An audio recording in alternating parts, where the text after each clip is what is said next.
Hi there everyone, it's Dave Levine here. Thanks for joining me for episode number 50 of the Sports Stories podcast. Now I'm delighted that we've got through to the 50th episode, and to have you along the way has just been incredible. It's been a great journey, and over the past year we've had some incredible guests, some incredible stories, some stories that we've never heard before, and some real insights into people's worlds, and also some real gems, pearls of wisdom, and some tips and guidance into how to live a really successful life, either through sport or in sport. Now, today's guest won't disappoint you. I'm delighted to have with me Mr. Simon Clifford. Now, Simon's got an incredibly interesting story. He's had some real highs, some real deep lows, and he's such an open person that through his journey, he's learnt and developed a skill by which he's happy to tell his story in great detail. Now, as always, we really hope to not just entertain, but actually give you some real insights, some pearls of wisdom to really make you think. So I would just like to encourage you for this 50th episode to really sit back, digest the episode, take on board the questions and the tips that are spoken and the gems that come out. You may wish to go on your bike if that's what you do, or you may wish to just take it quietly, get a pen and paper and take some notes down. But I would really suggest that you make the most of this episode. Like any other, it's full of really great tips, guidance for whether you're a teacher, a leader, a coach, or even just a parent of somebody involved in sport. Now, Simon's journey has really traveled the world in terms of being an entrepreneur, being involved with some really big names. He's also run a football coaching business and has worked with some of the biggest names in the world of sport. But his journey will give you something to listen for and to take away. So please sit back, have a listen. If you've got any comments, any feedback, or you'd like to find out a little bit more about the back catalogue of episodes, please have a look on the Sports Stories website, which is www.sportsstories247.com.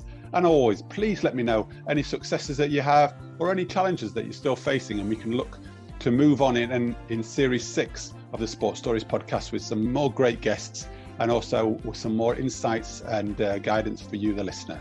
So all it leaves me to say is a very warm welcome to Mr. Simon Clifford, who is the Director of Integer Football Coaching, but has also had a huge career working in sport as an entrepreneur, a business owner, and crucially brought Brazilian football to the UK and really made a difference to the whole football system. So sit back, enjoy, and please let me welcome Mr. Simon Clifford. Simon, it's fantastic to have you join me. And let me say, on the 50th episode of the Sports Stories podcast, so it's quite a milestone for me, and I'm delighted to have you with me, and somebody who I would term a friend, having got to know you more so over the last 2 or 3 years or so. So thanks for finding some really great time to spend with me today, and I'm really looking forward to going where we go. I'm not sure where we'll go, given that the enormity and the breadth of your story and your career is fantastic. So as a way of introduction, Simon, would you just like to say a bit of a hello and just give our listeners a bit of a background as to who you are and maybe how you got into sport? Let's start at an early age. Thanks, Dave. It's great to be here, and especially a privilege for the 50th. So thank you very much for having me. Yeah, sport's been a part of my life as long as I can remember. I grew up supporting Middlesbrough Football Club, as all of the family did. So my first memories of sport would be around Middlesbrough, going to the match, the team winning, the town being happy as a result. Very vivid memories, and then got into playing it, which I loved, and played football, and was not too bad at it. Played football until I was 13, 14, when I also got into running a little bit, and made a decision at that age to take the running more seriously. Sebastian Coe was in his pomp, and I through getting a couple of books, actually. One was by Coe and his dad, and another one was a book by the journalist David Miller on Seb Coe. I took the training for it quite seriously, and over the next few years, ended up doing all right. I became Middlesbrough schools cross-country champion, which was not too bad, because when I first began, I was 15th in the year at school out of 75, so not very good. It wasn't quite enough to get in the school cross-country team. So reading these books and starting some serious training changed really the approach I took to other things that followed, because I realized something that I wasn't so good at, with a bit of structure and a plan. I'd got good at it. Where does that come from, Simon? You know, the idea of if I'm not so good at something, you know, at such an early age, that if I put some effort and energy and get a plan, then I become better at it. How did you come aware of that? Was that something within the family or your upbringing that was around that? I think it was, as I said, football had been my love, and in the primary school I'd played a couple of years up, so I was maybe too good, and perhaps it made me a little bit too cocky, which I suffered from well into my adult days, such an approach. But maybe I became like that, and in secondary school, in year 9, I'd scored a hat-trick in a game against Huntcliffe School from Saltburn, as we were just talking about Saltburn. I was scared to score another goal, and I squared the ball, and another lad scored, Anthony Hayes. We went in 4-1 up, and I got took off, and I was constantly at odds with what the teacher at the time was telling me to do and what I was doing myself. And I got fed up with football, to be honest with you. So that's how the running started. And that was my last game for 9 years until I played for Tadcaster Albion reserves against Eccleshill, aged about 23. So I stopped playing football, and I thought, I didn't, you know, the guy was trying to knock whatever out of me, and he was probably right to do it at the time. But I was too immature to realize that. And I thought, listen, I'm just going to take up something where it's reliant on the watch, because I don't know whether I'm coming or going with this fella. He dropped me a couple of the games before that for no reason. What was he trying to knock out of you, do you think, then? Because, you know, these sound like quite turbulent times, or, you know, there's something about a team sport here, isn't there, into being an individual sport. And you mentioned there it was constantly at odds with the environment and what was going on. So what was going on? I saw football at Middlesbrough. My hero had been a player called Terry Cochran. I used to run at players and take them on. Step overs and that type of thing. But he was effective as a Northern Ireland international. I liked the Brazil 82 team. And I loved football. I was obsessed with it. But I saw football as you know, I suppose running at people and taking them on. That's how I played. And so I was getting encouraged maybe to pass more and all that type of thing. And which I should have done. But anyway, the top and bottom, I took up athletics. Wasn't very good at it at first, but had decided, right, I'm going to go for this. I don't know what came in my head, but I thought I'm going to go for athletics. I'm not the fastest. I wasn't too bad, but I thought distance running, I could maybe train at it. I'm not sure where I had that idea, but I got these 2 books from the library, and we had a school cross country, and the first 15 got in, so I actually came 15th to go into the next level, which was the red car. To get in the red car championships, I think. Right, yeah. And I came 15th. Anyway, I think it was the same teacher. He didn't let me in, and he said, "You are 15th, but so and so was off, and he would have beat you." So I thought, all right, great. But I ploughed on the next year and carried on with it, and got quite determined. And we actually had in our school the Cleveland Schools cross-country champion. So he'd won the Redcar the year before, the Langbar, the Borough and the County, Mark Healy. So a year later, I did the schools cross-country, which were on a different course. It was on like sort of a park, and it was 5 laps. And I actually lapped him on a 5-lapper and won. And I thought, wow, he's the county champion. And that's all happened in a year from this training. So that was a fundamental... sometimes, it's only in the last few years, I look back and wish I'd carried on football at that age. However, had I never learnt the great lessons I did from that, which if I had a life lesson, the one that the running thing taught me about not having too much talent, applying some principles and work and the results that you can get, was probably the key one of my life. And did you pick those principles up just through the reading of the books that you accessed and you found? I mean, was it completely self-driven and self-led? I'm not sure. I suppose I was almost experimenting on myself with some of the training, and then a book I read, I think a year later in year 10, called Success in Sport and Life by a well-known Australian coach, Percy Wells Cerity. He was the coach of Herb Elliott, who smashed the world record for the mile and won the Olympics, I think in 1960. And he wrote a book called Success in Sport and Life. And that really became my Bible for the next, I suppose, 10 years of my life. I underlined every bit in it that meant something to me. And this guy, Cerity, he sort of set out, again with work, that success in any endeavor could more or less be certain.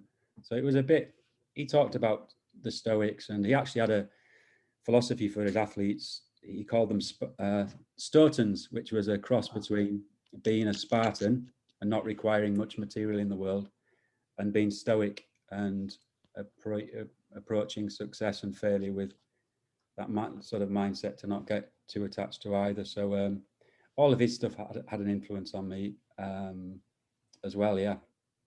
And so reading that, picking that up at what, in your late teens, early 20s, would you say? Yeah, really... I got that, I think, about year 10, so I was about 15. Okay, yeah. Wow. Had a big impact on me. Yeah, and that's quite deep stuff, isn't it? Yeah, I was little bit of a, yeah, I suppose I was always a little bit deep. I liked reading from a young age, and right. I found great sort of, I suppose, consolation in books, and I liked reading about other people and their lives. And I lived in a very small place, and right. The one thing we did have that was we had a good library, and so right. I was in and out of there, but we didn't have a lot of distractions. Of, for example, if you had have wanted to take the football forward in where I lived, it wasn't, you know, you'd think it was not true today, but there wasn't.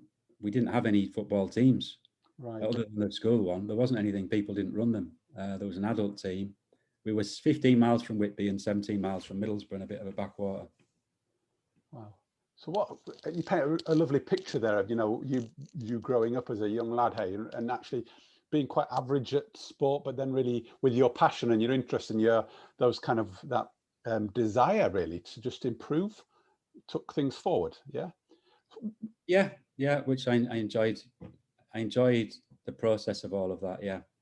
So where did you go from there then? You know, when you came into your early 20s, you were running, not doing much football at that stage. Yeah, so I came to study in Leeds. I was running very seriously at the time. Okay. I was running about 80, 90 miles a week, and my ambition, I suppose, was to become, you know, to get to a national level in the distance running, maybe at 10,000, something like that. I met Gillian in my first year, who's now my wife, and in falling in love, my training sort of dropped from maybe 2 or 3 times a day, which was how I trained then. If I wasn't running, I'd be doing weights or something else. It dropped to maybe once a day, and the edge went off all of that. But I did throw myself into my studies, and again applied the same principles that I did from what I'd learned in the running. I got a first in my degree, not because it was easy to me, it was hard, but I knew that if you know, any of the bits that you found hard, if you worked at them, you can, you know, transform things. So I was initially going to go on to do a PhD straight after graduating. I started some lecturing at Trinity All Saints in Osforth, and Gillian preferred that I didn't do the PhD because she was a couple of years older and thought it would be a while maybe till I was earning money. So she did a PGCE, so I jumped onto that with her. Ended up becoming a teacher a bit by default, following a teaching practice where they offered me a job. But in the school, really rediscovered my first love of football and began taking teams at the school, 8s, 9s, 10s, 11s, and putting into practice some of the things I'd learned on the degree. While at the school, Middlesbrough signed the Brazilian player Juninho. I made contact with the club and didn't get in touch with him that way, but eventually did get in touch with him. And long story short, him and I became friends, and my interest as I was coaching the kids, under 8s, 9s, 10s, 11s, my interest very much became, how can I best serve these kids today? And I think it was informed by my own experiences as a kid that I wanted, if I could, to encourage creativity and that type of thing. I'd loved the Brazil 82 team. So him and I became firm friends really on the basis, I think, of a shared love of football. Although I'd been out of it for a bit, I loved it as much as the first day I'd ever saw it, and sort of him coming back to Middlesbrough, watching him play, watching the way he moved. So I'd coach the kids in school, Halton Moor in Leeds, most evenings, and then drive to his house and sit there till about 11 o'clock at night, and we just talk football, sessions, how he learnt, and beautiful time. That bit about sort of developing yourself, but also developing others is really a curiosity of mine here, Simon, because, you know, you talked about, you know, you on a journey and really being passionate about football and learning and stuff, but also then, you know, going down, did you fall into teaching, coaching, or do you think there is something about developing others that's really part of you? At the time, I did fall into it because I didn't really realize that was part of me until I got there. Right. I was possibly thinking of a career in academia, if anything. Right. Okay. I did the PGCE because Gillian was on it, and it was a way to be with her every day, I suppose. Second teaching practice, they offered me a job. Partly, I thought, well, if I don't accept, if I did an interview, and I thought, if I don't go to the interview, I'll probably fail my teaching practice. So I did it, and I got it, and I thought, well, now what do I do? But I loved it. I loved being with the children. I loved the area that I taught in. One of my earliest experiences from there was taking the kids to a football game, and the other team from another part of Leeds shouting names because of the area that we were from. And that gave me a bit of a resolve to work hard for these children. And so in every respect, whether it was organising health weeks, bringing in people from the council, helping the parents to get the kids eating better and families, bringing in people from athletics, Mick Hill was a help, Leeds Rugby League, cricket. I tried to really lift the sport in the school and thereby bring benefits to the kids, you know, in the wider sense and in a health sense. And I loved it, and I really loved it. So I did find my calling for sure. But I'm also really picking up, you know, I'm curious about the idea you say, you know, I fell into a couple of these things, but actually also how much of it was you fell into it and also how much of it you actually drove, you know, because it sounds like you are quite purposeful in a lot of what you do, but actually you're also saying I kind of just sort of went with it because, you know, Gillian was there or whatever, you know, and actually you're quite a determined person underneath by the sounds of it. I suppose in doing something, yes. And so example, you know, at the school, I'm only coaching under 8s, year 3, year 4. Right. But I wanted to give them the best teaching I could.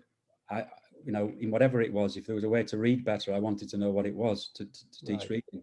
Same in the football, I was not satisfied with just dishing up for them what everyone else had been doing or what everybody else said was worked or good. And I think that a guy that I nearly ended up working with, he offered me a job at Trinity and All Saints just as I graduated to lecture, Andy Cooper, who wrote some great early stuff on using early stuff on skill and the use of games. And his stuff was really formative to me. And I sort of tried to take that into the coaching sessions I did. And I was looking for other countries that maybe had a philosophy similar to that, which there was some, you know, Holland for sure, but there wasn't really any coaching materials on Brazil. And then obviously Juninho came fortuitously, you know, that took off.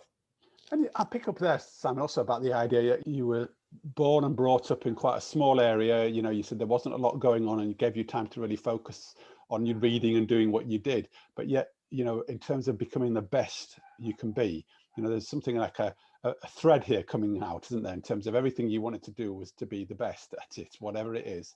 You're really bringing to life here for me the fact that, you know, you didn't just look locally, you looked at everywhere and anywhere for help. For sure. I wanted the absolute best. I mean, long before meeting Juninho, I was hunting here, there and everywhere for anything that I thought would help those children in the school. But when I met him and he exposed me to how they worked in Brazil, I thought, wow, this is the first time I've seen evidence of footballers working in the same way as I worked as an athlete or people in other sports. I mean, you know, boxers always I admire because the path is hard, the training is difficult, it tests, and you're going to grow through that in more ways than one. And athletics was hard. Football, I thought they could do a lot better at football if we maybe, although it was the professional game and athletics was the amateur, I thought if we professionalised football truly, I'm not talking in a business sense, but in a work sense, maybe we could really get somewhere. So yeah, being the best, too much. That was my attitude to sport for many years. It wouldn't be today. I think that came again from reading. And one of the core books I read, he'd mentioned, which stuck with me, that if he couldn't have found himself as the best in athletics or at 8 and 1500, he'd have found something else to be the best at. And that stuck with me. And so that philosophy has changed greatly in me over the years. But I loved all the lessons from sports. I looked right back to the Greeks and the reasons that we do it. The Greeks talk of this concept of the Renaissance man balancing the intellectual and the physical, the sporting. I liked all of that, but I also saw sport as winning, and I wanted to. I like working hard and winning, but that changed as the years went on. And how did it serve you back then, do you think? And why would you not have that same, or what's changed with your philosophy, would you say? Well, after meeting Juninho, him and I we used to talk every evening. I ended up fixing a trip up to Brazil, and I said to Juninho and his dad, I'd like to meet, I was a bit innocent at the time, so I'd like to meet Pele, Zico, Rivellino, Careca, some of my heroes. I want to meet the coach of Ronaldo. And Juninho's dad's like, Simon, these guys are very busy people. My son, we were actually at the dinner table. My son's the number 10 of Brazil, which he was at the time. He said he hasn't even met any of them guys. But I persisted. I got a fax machine. I started faxing off to the Brazilian embassy to people. I don't know how I got the numbers, but people in Brazil, and eventually put this trip together, which actually Juninho's dad, most of my efforts didn't work. And it was Juninho's dad in the end that did get in touch with, not the players, but he got me in touch with some movers and shakers in Brazil. When I got there, almost all of the people that I'd wanted to meet, I did, and had an amazing 6 weeks there, 5 weeks, 6 weeks. BBC came and made a documentary on me, came back, and I had Glenn Hoddle trying to get in touch with me. He was the England manager at the time. We'd seen clips of me on BBC Breakfast News before I'd returned home. He sent John Gorman's assistant to meet me, and they said, look, this stuff you're doing is amazing. When we ran Swindon Football Club, we changed the away kit to Brazil, hoping it'd make the players play like them. We didn't actually know how to do it, but that's how innocent it was then, and that's how little information we had on training there. I mean, the world has changed so much in the last 30 years, but it was, when I went out to Brazil, in a way, it made me a little bit angry. I don't get angry today, but at the time it made me a little bit angry in that I saw the detail and the work ethic of the players there. It wasn't what I'd been led to believe, people playing on the beach. And I then looked at English football, and I looked at the experience Juninho was telling me he was having in training here, and through him and other players got to know a bit more about the professional clubs. And I thought, we are really making a mess of it. And I came back from that trip and thought, okay, I need to bring this to the whole of England. It wasn't just the technical, it was every aspect. It was the attention to detail, the work, the sports science. Cord had intrigued me at the beginning. He was an early user of sports science and building up a team around him. He had George Gandhi, the other guy who's the head of bases at the minute. I can't think of his name in his team. And so that's your multidisciplinary team, isn't it? I guess. Which he co-built early, but I saw that in Brazil on the nutrition, on the psychology. It was just Brazil had better psychology than we had up to about 2014 World Cup in 1958. And why did they have it so good? What helped them be ahead of the game, do you think? Military dictatorship had helped, in that soft power, like when the Russians did. Right. Brazil put enormous resource towards the betterment and improvement of their national team and football. Right. So I didn't realize that at the time until later on when I sort of look back at the whole history. But example, 70 World Cup, they shut down the league for 3 months just so the national team can train. But it was the funding of it really that came from from successive governments right up until the end of the military dictatorship, which was sort of the Socrates time in 82 to 86. But so that Brazilian football was a lot based on that, as well as the play and the creativity. Yeah.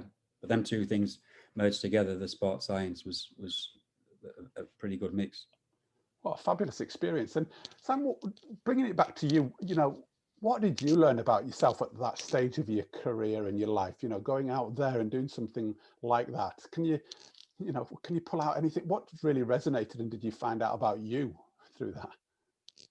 Well, when I began on that journey, I wasn't too bad as a person in many ways. I was a school teacher who was going out there to learn. As I say, I came back very much a man on a mission. I set these schools up. First one in Leeds, then we go across the country. Lego come in and sponsor it for £1 million, which was a big thing, obviously. In a couple of years, then we're international, and eventually we're on every continent. So what did I learn? I'll tell you one thing I learned. When I was in Brazil on that first trip, Steve Shawn, who was the producer of the BBC documentary, he said to me, with Gillian, my wife, one day, he said, look, I see what you're doing here. I see the way you are with the people, the way you've got this guy on side now and that. He said, you could come home and, you could make this, if you did a business with them, you could make it massive. And I said, yeah, I said, that's been in my own head for quite a, I see what you're saying. I said, and in theory, I probably could. I said, but I think it would be, doing anything like that would be detrimental to my own character and my own whatever. I said, I'm quite happy with a class of kids that I'm teaching, which I was. And okay, that conversation, and he said, well, if you wanted to do good on something in the world, you could influence a lot more than a whole class of kids if you did do this. I think that conversation that day probably was the thing that set me with my wife there, sort of backing Steve up a bit, probably swung me towards doing it. However, in the years that followed, everything went, lovely business wise, but the cost to me was considerable, all through my own fault. But your character changes, your ego gets in the way. You talked about winning before, or I did, and that being an important part of sport to me, or the main part even. In everything I had to do, I had to win. The soccer schools, I wanted, once they started, to be the biggest and the best. We wanted to dominate here, we had to dominate there, we had to. It was never enough, really, and all of that stuff slowly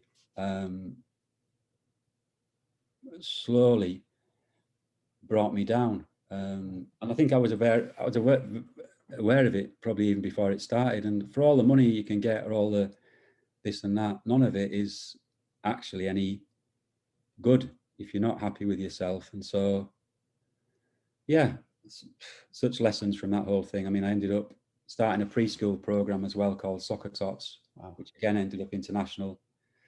I bought a football club in the middle of it because, again, we don't exist in a vacuum. But before YouTube and the sharing of information, I kind of thought the way we were training and working at the time in the soccer schools was that different. The emphasis on the physical was that markedly different to anything else I saw. I thought if we even took this to a senior team, we could have some real good results. But of course, you don't exist in a vacuum, and people then share information and all the rest of it. But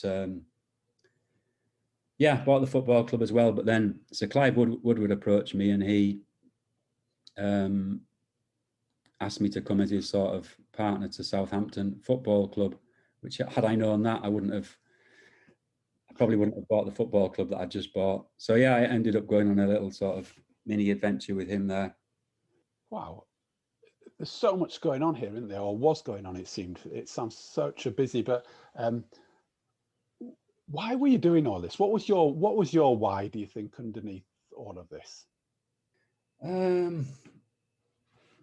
My why wasn't I don't think my why was a very healthy one. My why was possibly going back to the books I'd read, going back to that early reading. It was to show I could achieve and do something, which achievement isn't that, as I found when I got there. Right. So I think it was that for sure. It was to, 100%. I came back wanting to change English football. Yeah. Innocent though that was for a school teacher, but I had a good go at it. And do you think you did? contributed, Oh, gosh, of course you did, I think. Rattled a few cages, but yeah, for sure I wanted to do that. But I think if you're asking me truthfully on my why, you're trying to, I suppose, going back to that core thing, if I'd have founded, I was trying to have an impact in something, I suppose, which isn't a healthy, and if you're feeling like that, there's got to be something missing yourself. So, yeah. Well, I'm fast forwarding a little bit to, sitting here today and thinking, the Brazilian stuff that you brought back, and I use the word in its broadest sense there, because, you brought not just the detailed approaches and the work ethic, and, there's so much that comes with that Brazilian kind of badge, doesn't there, that you must have brought. And I look through sports today and look where it's at today, and it just gives me a real sense that you were probably you were before the time, and therefore have massively contributed to it. Yeah, I mean, but in truth, nowadays, whether I have or I haven't wouldn't make any difference to me. I'm right. totally fine, whatever. Yeah, it was all of the time and of the time where I was at in my life, and but yeah. So we move forward here. That sounds like it was a difficult time, actually. There's so many. It sounds to me in the story, lots of people looking in from the outside would think, actually, there's so many highs within that story. But yet, I get a real sense, there was a lot of lows actually for you. I think in a way, I took on the establishment of football and had for a few years, big ding dongs, if you like, is a phrase I would have used with the FA and things like that. And I fronted it all right, but in a way, it did have all of that had an effect on me. And I think Southampton, when I came away from working there, Harry Redknapp and I went at it a bit in the press afterwards, and so all of that stuff takes its toll. And so there was highs. Got a couple of promotions quickly with Garforth, which was joyous, particularly the first one. Working with certain players, wonderful. But all of those things, I mean, whether they're highs or not, they're just achievements. They're not. I would laugh at all of it, to be honest with you. Now it's, but at the time, obviously, that's what I was geared up for or doing. Yeah. And so, where did that all start unraveling for you, Simon? What learning did you take for that? What was happening for you and your story, as it were? I think towards the end of the 2000s, my mental health was deteriorating. I was answering phones to every continent 24 hours a day. In Australia, we were on every continent, and I suppose, being a bit of a micromanager, was involved in every decision or whatever that we took everywhere. So all of that built up. The things that I actually enjoyed doing in the beginning, I suppose, the coaching I'd stopped doing as the business and other things grew. I'd wrote a few books, I'd worked on consulting on movies and working with various players doing this, that and the other. It'd gone off in all different tangents, and it was all too much for me, to be honest with you. I think the scope of it and the level you're dealing with sponsors and dealing with, and for sure I'd stopped enjoying it a long time before. I started drinking too much to self-medicate or cope with it, and then it was a long spiral down, really. And in about 2012, it was 2012, I was at my lowest ebb, and I sold everything to Rupert Lloyd, being the chairman at Southampton. My family life wasn't good at the time. My health was as low as you could imagine, and so yeah, I was in a position where I just wanted. I was just not in a good spot, and didn't know, health-wise, I didn't know if I'd even live that much longer. So I think I was not in a good space.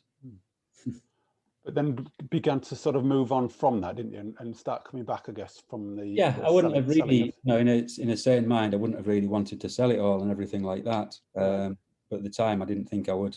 I didn't think I'd be living that much longer, and I wasn't in a rational state of mind for quite a while. But hey ho! But in recovery, in the time after, I started to get myself back together mental health wise by the grace of God, and had about a year and a half where I didn't work, and I suppose in that time took stock of everything, where I'd been, what my priorities were, and in that time, I suppose almost all in my thinking changed, and from the worst time of your life, as in many cases, maybe comes the best. And how did you do that? That taking stock and bringing yourself back out. Because I'm just conscious of many people listening in who are going through hard times in their life, whether it's be in sport, out sport, through sport.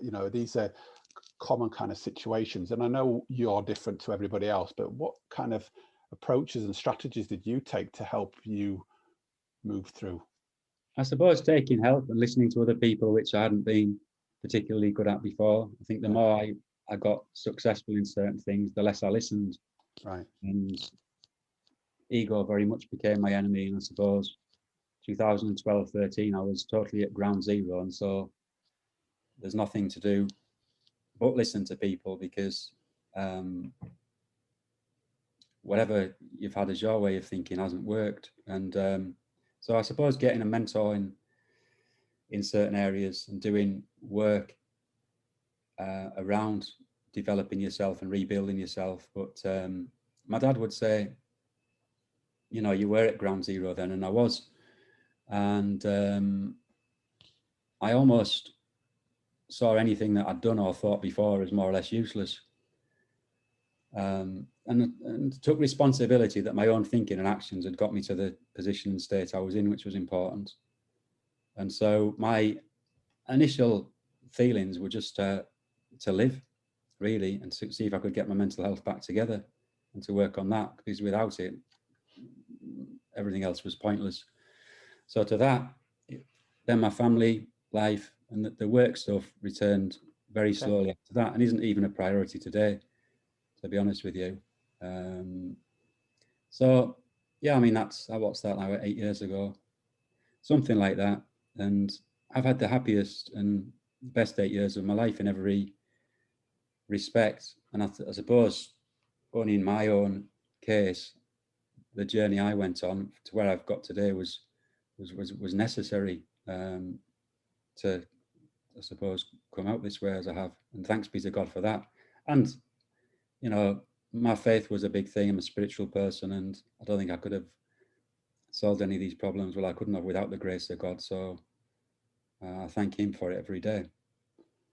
Looking back then, Simon, what were some of the highlights then that you would pick up on out of your whole journey? It's more recently, or looking back over your career to date, you've been on quite some journey, and I speak to lots of people who have been through highs and lows, and sometimes they do say that some of the low parts has given them the highs, if that makes sense, or it's helped them, and I don't want to put that on you in any way, but I'm just wondering, I'd like us to start focusing on the way forward here, and also what are some of the things that you've been most proud of in your career? Highs, I beat Sebco when I was just before I packed in Leeds. Bit of a long story to that particular occasion, and he was just on the way down after the Commonwealth Games, near to retiring. But he'd been my hero. That was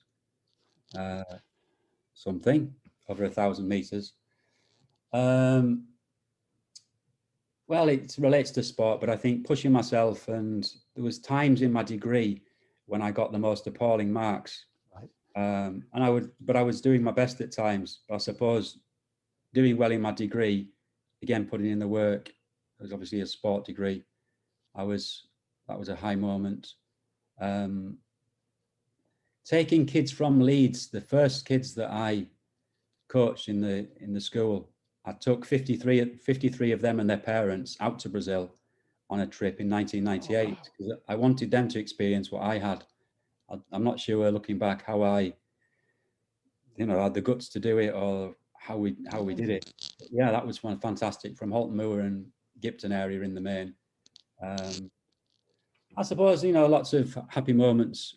Winning football matches is good. It's intoxicating, and seeing players that you've worked with play well and grow. But I think the highs today, if they are highs, and I would, I don't know if I'd describe them as that, but the satisfaction today, I think, comes from not getting too excited, because you taught me, Dave, and you're right, that, the impact we have as coaches on anybody is actually quite minimal.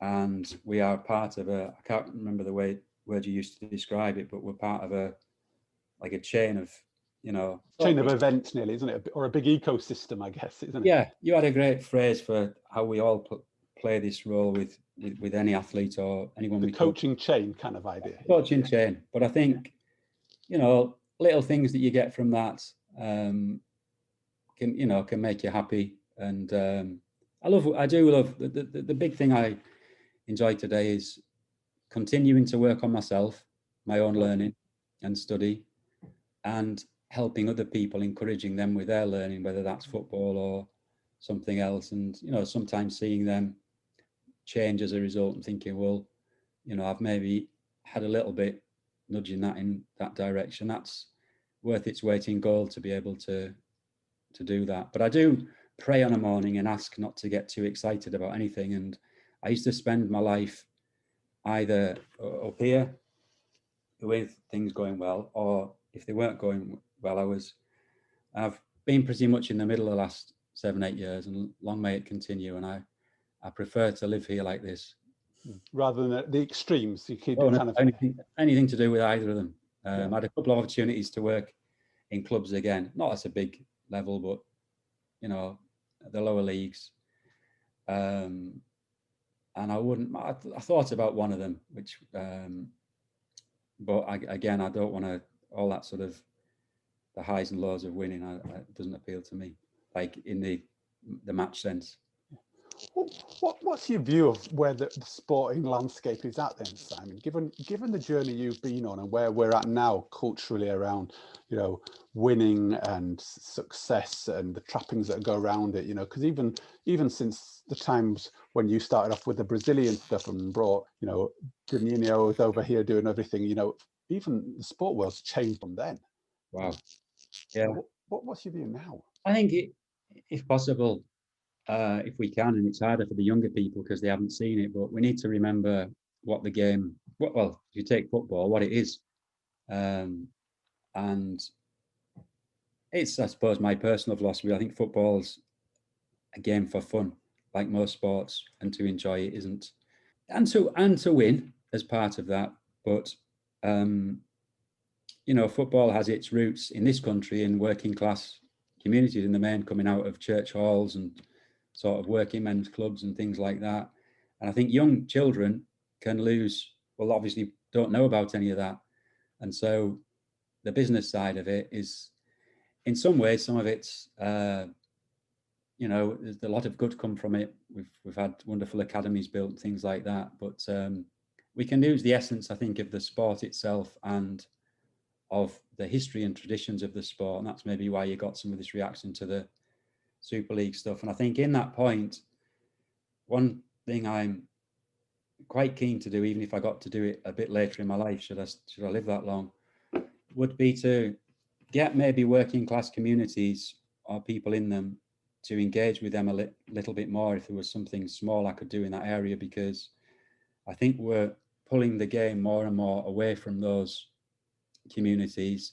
The facilities that get built don't tend to be there. The academies that the clubs have are out of town. I mean, when I started helping kids in Halton Moor Estate in Leeds, who were it's then called the Centre of Excellence, but even then I had to give them a lift to train at the, they trained obviously in what's now the car park. The academy was down there at Ellen Road, but they wouldn't have had the bus fare to get there, and they certainly wouldn't have had cars. And I sometimes think Halton Moor Estate, where I taught at one point, I think in the 60s there was 5 players who'd come from that estate and played for Leeds. I don't think there'd have been any in the last 20 years at all. And I think a lot of those communities are a little bit disenfranchised. And I have an amazing experience at the minute working with wonderful people in Harrogate and in Leeds, young people. And it's been the time of my life working with them all.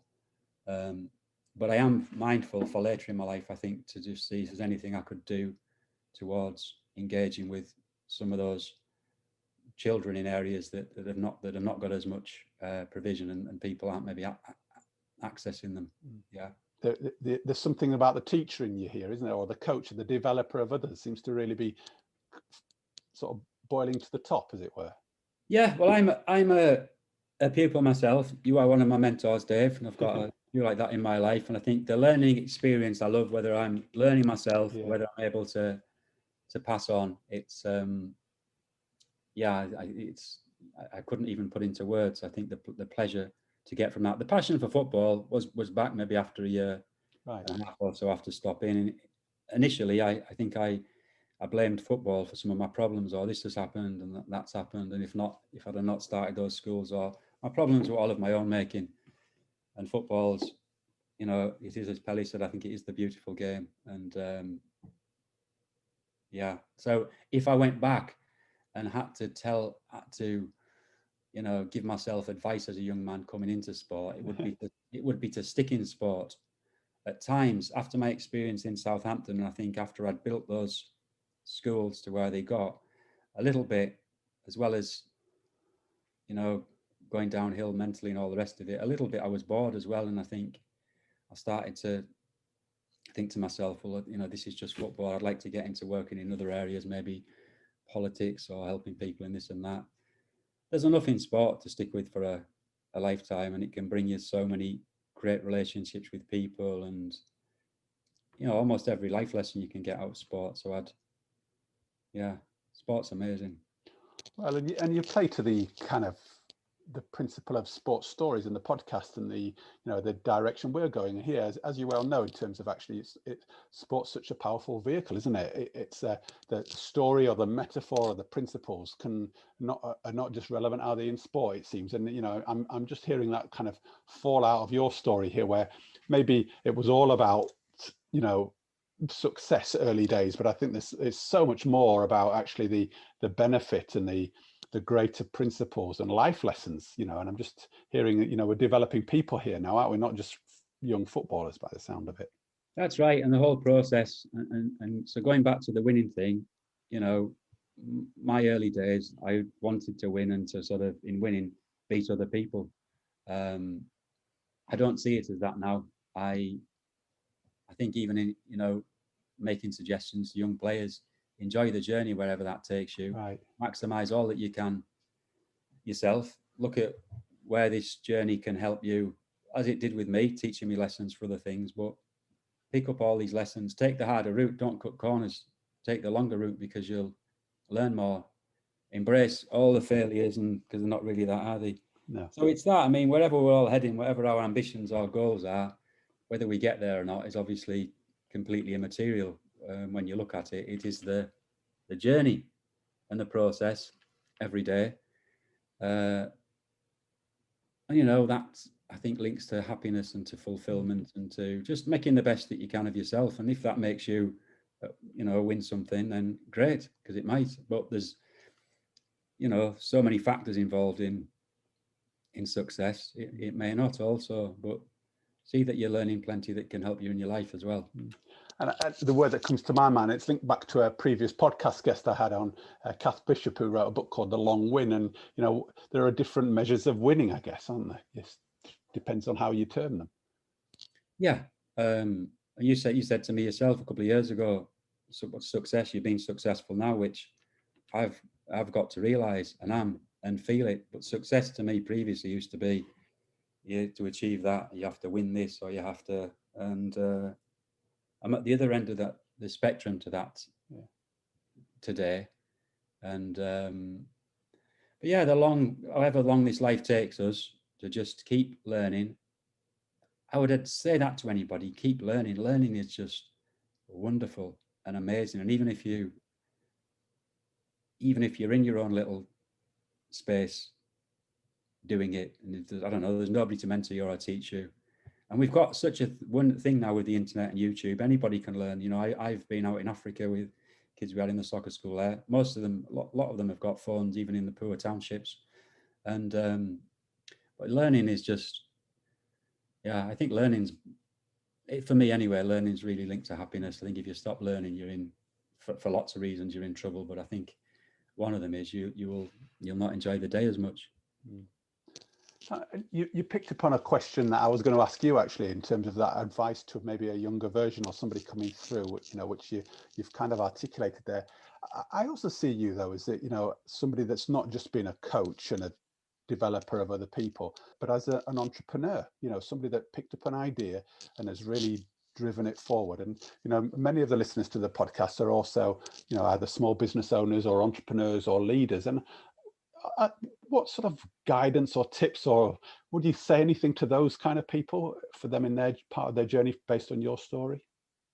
Yeah, it's only my experience, because that's all I've got. But although I became an entrepreneur, I didn't intend to be in that. Once I'd come back from Brazil and decided, okay, I will do this, it was, how can I get this coaching across the country?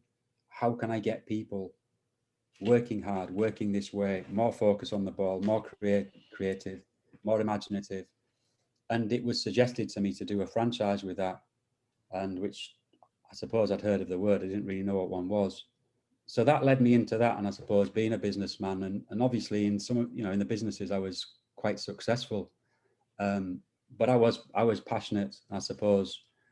Walt Disney himself, who for business tips, I used to sometimes look at old biographies of him, because that's brilliant. Yeah, I mean, he would say, I think, don't whatever you're doing, don't do it for money.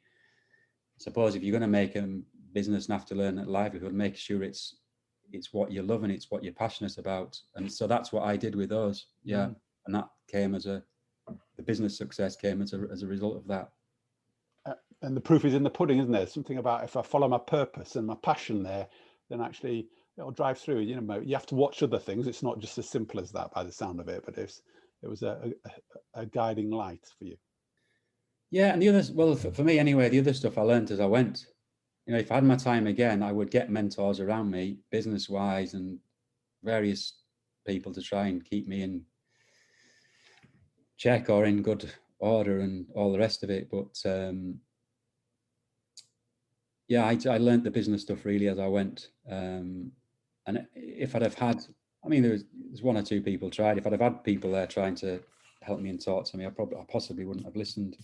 But if I give a tip, it would be to get in whatever you're doing.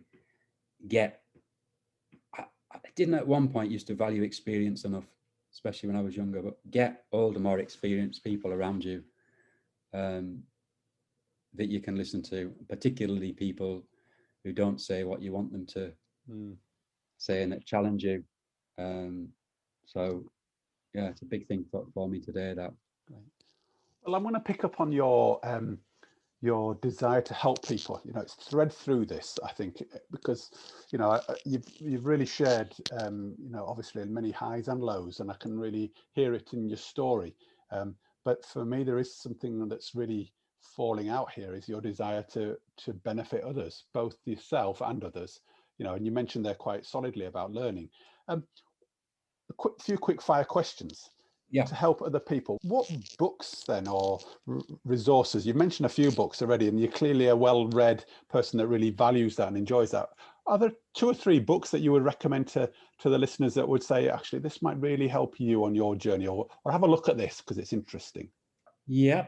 One of them would be 7 Habits. Okay, he wrote the 7 Habits of Highly Effective People, Stephen Covey book. Yeah. Which I've read, but I actually like the family one. If you've got a family, it's the same principles, but lovely.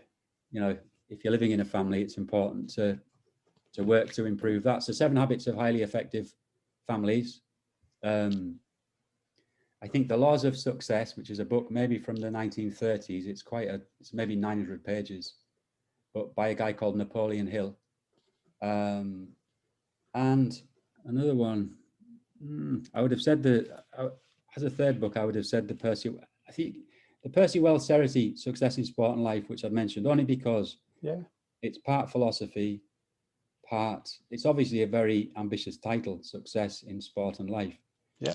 But it's part coaching, part philosophy. And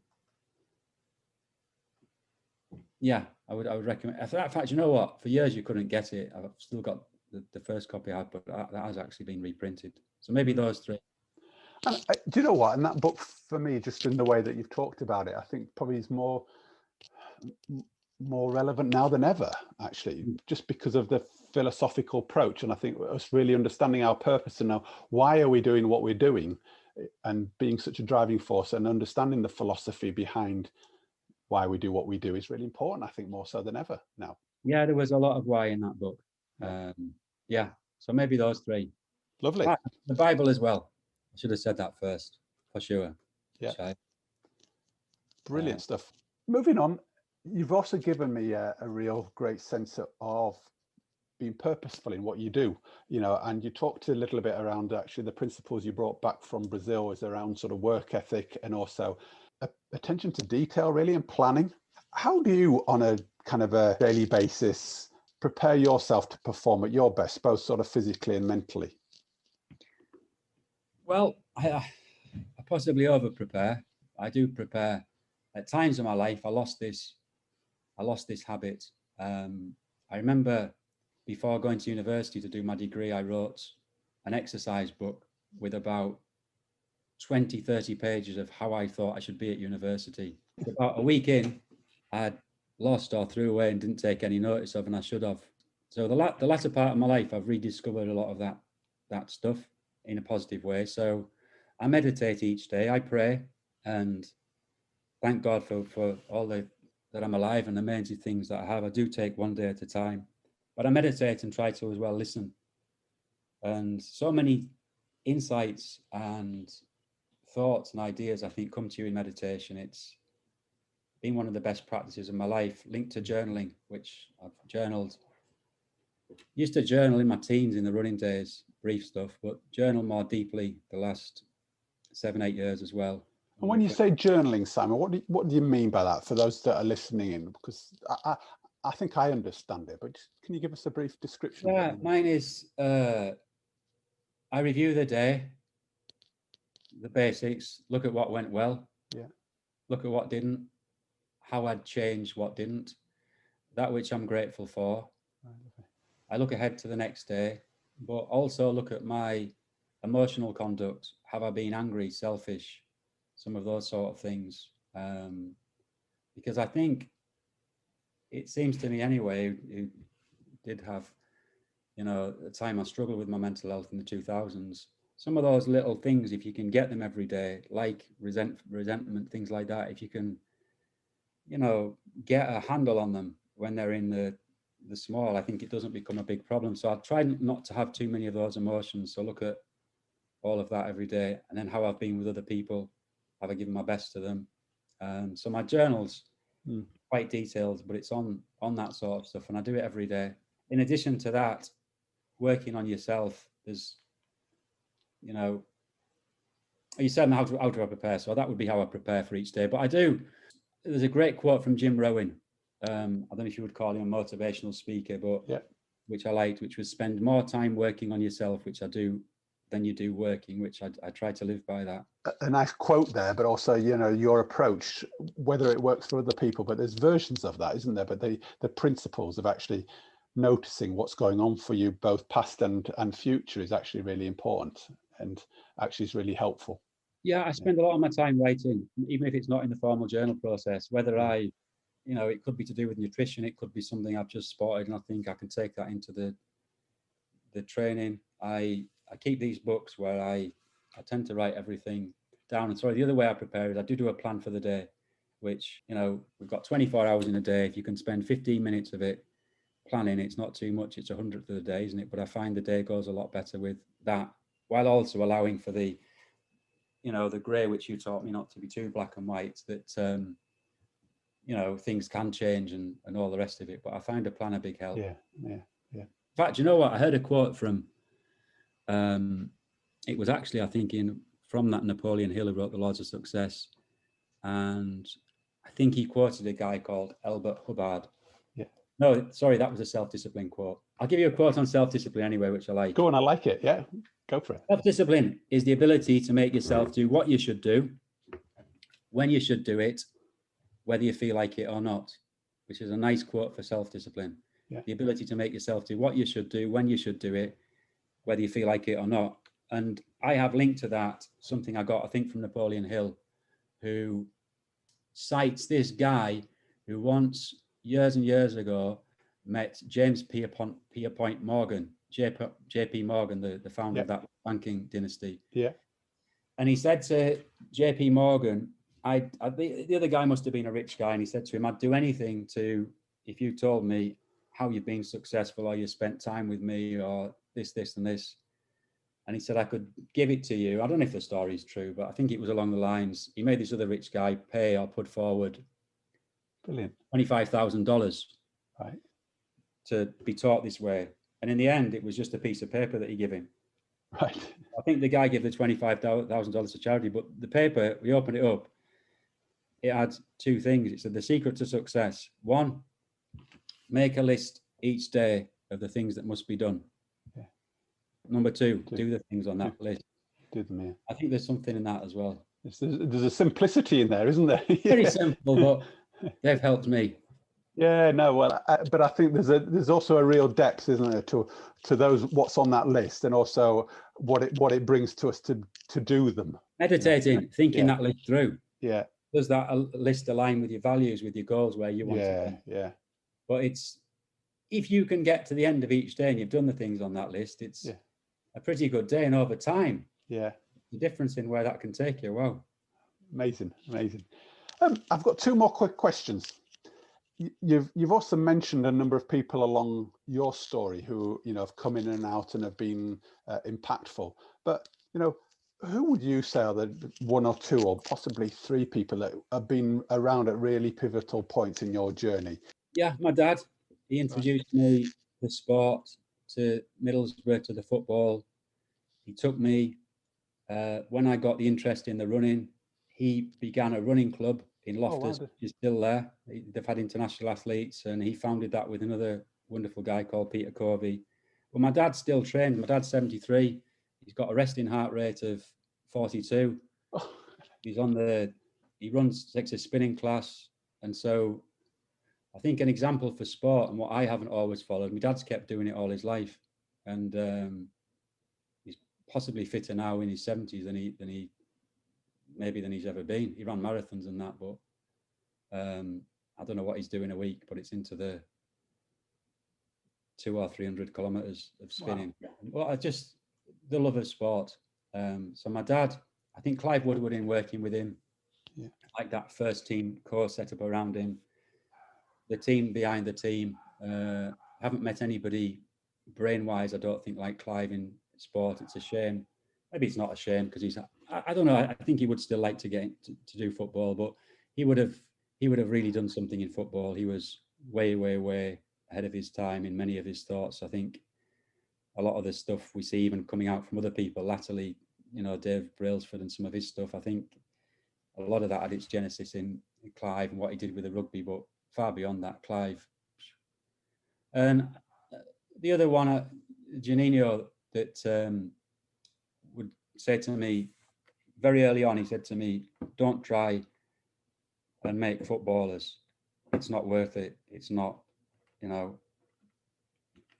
try to help make good people. Which he heard me talking to a journalist, I think, from the Telegraph in about 96, Janino, and I said, yeah, we're going to make good footballers. And Janino said to me, no. It was Gareth Davies now, is a famous boxing correspondent. I was talking to Gareth, and Janino says, no, don't do that. Try to make good people, and then the football will follow if you do that. So that was before its time, that wasn't it? I once said to him in about 2011. So what's that? 15 years later, I said, why did you ever say that to me when you were like 22? And he says, he gave me a sort of spiritual reason for the answer, but he was also around good people himself, like Telly Santana, the great coach of the 82 and 86 team. And linked to that team, you've only asked me for free, but Socrates. No, it's good. Had a good influence. on me too, seeing football as it is for an art form as much as as the result. Are you still in contact with any of those guys? Do you still? With all, yeah. I think which one's on there? My dad, I'm still in contact with. Yeah, yeah. Sorry, yeah. Still around. Janino, yes. Birthdays and things like that. Yeah. And I saw Clive the other Christmas and had a lovely chat with him in London. Yeah.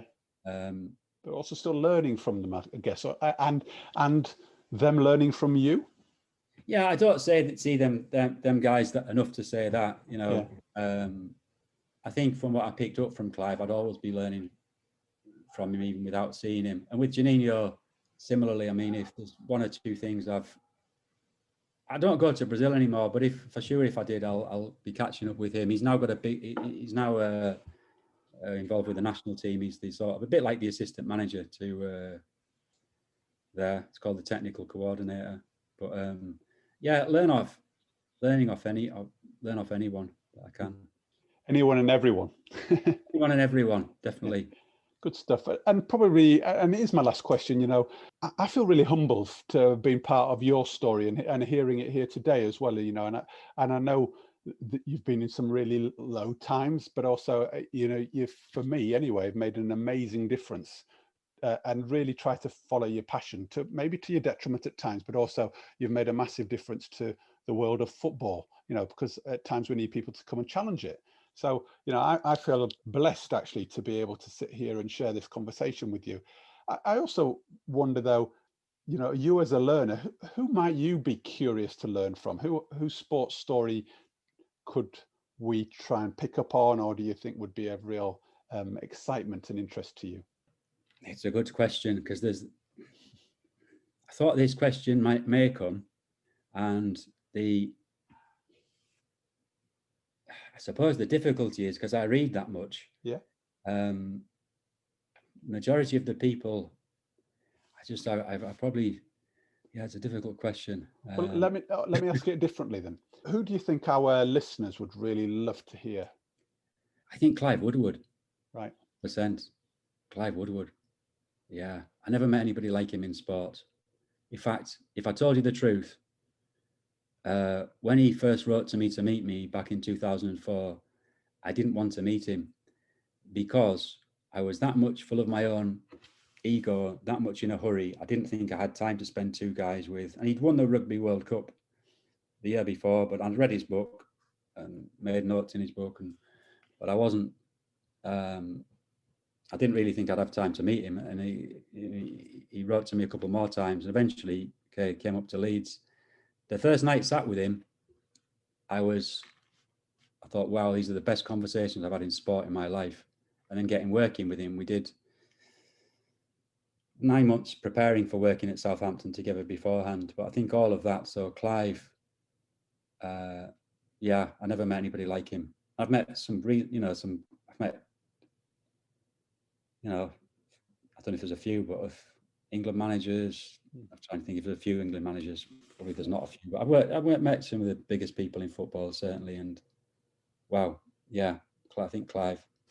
I did say that was going to be my last question, but I'm just drawn to this one. You've mentioned it a few times and it's still with me. For me, on your journey here, you've talked about your ego quite a lot and how it got in your way and how it's really kind of you're trying to get out its way at the moment. And I'm just wondering, how did you do that? Because that's such a big thing for so many people, is their ego. And I'm recalling the book, Ego is the Enemy as well, and you use that term, and I'm just thinking that would be such a helpful tip or insight.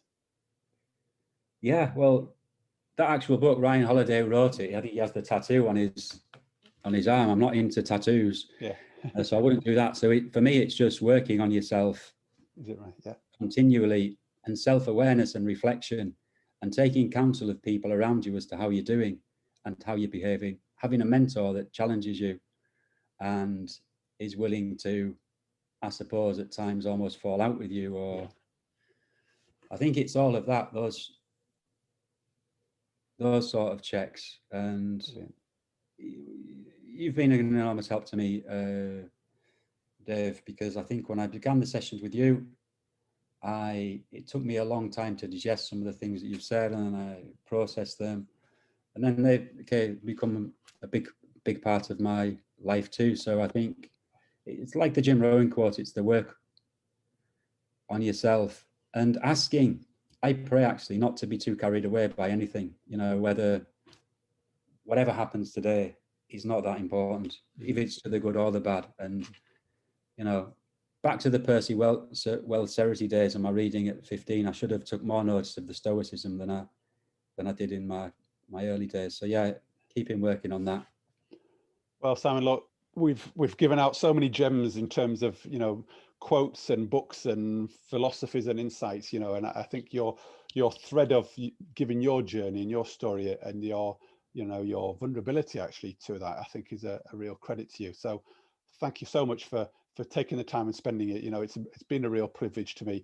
I must say this, I feel really privileged to be part of your journey and support you along the way, and I think it's something for me, I need to say here, is that actually as a coach, as a mentor, there's values both ways, isn't there, in some ways. And I think as a coach of footballers and people, you get so much back in return. And the work that we've done together over the years, I've also learned a lot and got a lot from it, and I think that's the value of this kind of relationship.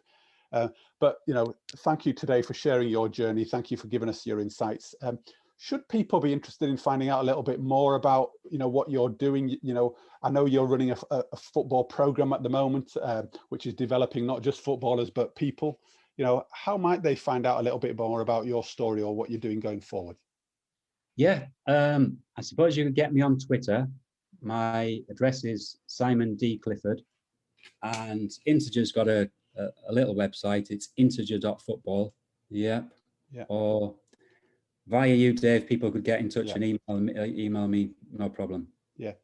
Well, on that note, good luck going forward. It's great to see you in such a good place. Keep up the good work, keep making the differences, and let's keep pushing that purpose and why. And let's keep in touch. As we've said before, we can add some further gems to hopefully to our listeners. But thanks ever so much for giving up your time. It's been an absolute pleasure, Dave, and thank you for all. Take care, Simon. See you soon. Thank you. Well, what a privilege and an honour it was to spend an hour or so talking with Simon, really hearing his story delivered in such an honest, open, vulnerable and humble way. He's clearly worked with some of the top people in the world of football. He's really challenged the institutions. He's brought Brazilian football and some of its key principles across to the UK, and also spread that kind of approach throughout the world and really driven to make a difference. But it's clear to hear that at times that really was to his detriment and actually took him to quite a dark and difficult place, which on the surface of things you'd wonder why. Having such success, building and developing a business, making a difference through a sport that he absolutely loves, and really trying to challenge the world and to help individual people both become better footballers but also become better people. But it was really heartening and clear to see that sometimes our measures of success aren't quite as what they appear on the surface. And I thought Simon's articulation of his story was just phenomenally clear, honest, and actually really measured. And I really applaud and thank Simon for sharing that, because I think those points will really resonate with many of the listeners. I was really struck by some of the tensions that he had between doing what he wanted to and what was success, and how his ego was really driving him. But yet underneath, there was something else going on for him in terms of it being very difficult and him absolutely losing himself. So it raised really lots of questions for me about what success is, which is linked back to many of our previous podcast guests in terms of what happiness is, what success is for them in their life. How do they define that? So as always, I'd like to push some questions your way for you to consider, as I know you're looking to maximize what you do in your life. Both enjoy yourself, become happy, but also fulfill some of your passions and your dreams, as Simon set out on that journey as well. So today's questions I'd like to put to you as the first one: what ingredients do you have in your life to ensure you gain and maintain a good mental well-being? What are the connections of these ingredients that you have and your behaviours to your definition of happiness and success? And secondly, how could you plan and prepare yourself more purposefully in order to live a more fulfilling life?